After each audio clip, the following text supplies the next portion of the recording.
Hi everyone. I hope you're all well. I hope you're staying safe, and I hope business is still flourishing for you.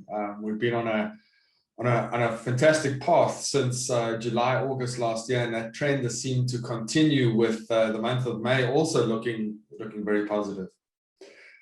Now, I wanted to share something with you.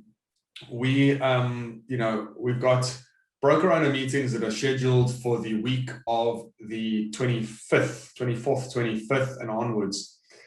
But I'm having to take a very tough decision here. I had to do the same thing last year. I've been studying the COVID numbers and the corona numbers going up. I did it this in March last year. And in fact, I sent our staff home a week prior to lockdown, to that hard lockdown that we had in South Africa. I did that because I had been talking to our global regions, our international counterparts, regional directors from around the world. Unfortunately, we did do that because we were able to hunker down and still provide services, and we used that week to obviously to set ourselves up to do exactly that. Well, a year has passed now, and COVID is still with us. And we've seen the first wave last year in March. We saw the second wave towards the end of last year and the beginning of this year. And it would seem that the third wave is upon us.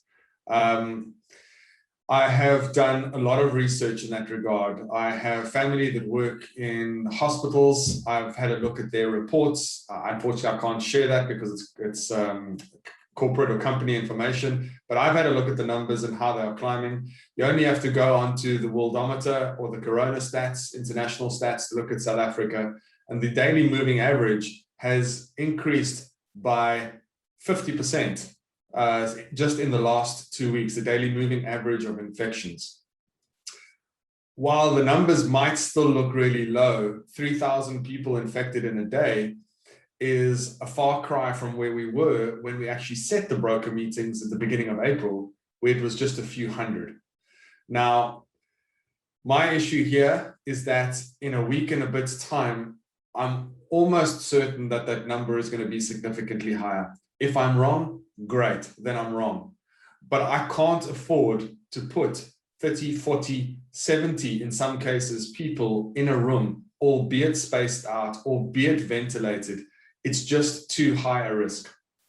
I've gotten feedback from some broker owners that I've specifically asked, and others that have called of their own accord, raising their concern about in-person meetings. And don't get me wrong, we all want them. We all want to get in each other's spaces. We all want to be able to share what's happened over the last few months. We all want to share I guess some of our successes, some of our challenges, and we want to give input into helping Remax to grow. And trust me, that's what I want as well.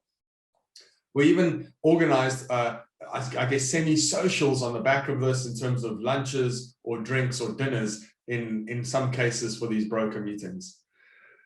But my feeling is that it would be irresponsible to do that. And let me give you a real life example. I got a call from one broker owner who said they had a family function just 2 weeks ago, a small family function of 25 people outdoors. Of the 25 people, 15 were infected with COVID-19 or contracted COVID-19. And this last Sunday, one of those family members passed away. Now, I don't care what spectrum you sit on in terms of whether you think COVID-19 is a hoax, or whether you think it's a conspiracy, or whether you think it's real. The fact of the matter is there are people dying out there. There are people that are getting infected, and in the last 2 weeks, there are considerably more people contracting it. So from a responsible perspective, from a responsible point of view, we are going to cancel these in-person broker meetings. I will still run the broker webinar on Friday. It means that it will be longer. That's Friday the 21st. It will have to be a little bit longer. So I will try and share as much information as I can during that session. And then we are going to have to regroup to try and set up online, smaller Zoom meetings around the country. Putting 40, 50, 60 people in a Zoom call, That's not going to work either because you can't give meaningful input. So we'll have to devise a plan and a schedule where we run a series of smaller Zoom meetings with broker owners on them, where you can then give input, I guess, which is one would be based off the broker webinar that I would have done, and also any regional or local matters that may come up in your area.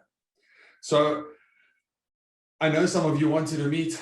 I know you're going to be disappointed.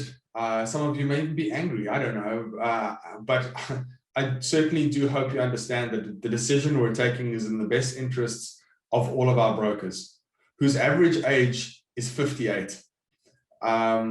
According to national statistics, the highest health risk in the country is age 63. And yeah, as I've said now a few times, I'm not willing to take that risk and put people's lives in danger. So, sorry, that was a long-winded way of getting to what I wanted to say, but the message is I'm canceling the broker meetings that are coming up in that week of the 24th through 28th. That we will still have the broker webinar on the 21st, but it will, for all intents and purposes, be longer, so I'm able to cover at least a lot of the information. And we will then replace the in-person broker meetings with online smaller numbers of brokers so that meaningful input can be given in those sessions. Thanks, folks. I wish I could bring you better news, but it is what it is. The objective here is to keep people safe and to keep people healthy for as long as possible. I hope you have a good rest of your day and weekend. And I do look forward at some point to be able to interact with you all in person. Have a great day, and I'll catch you all soon. Bye.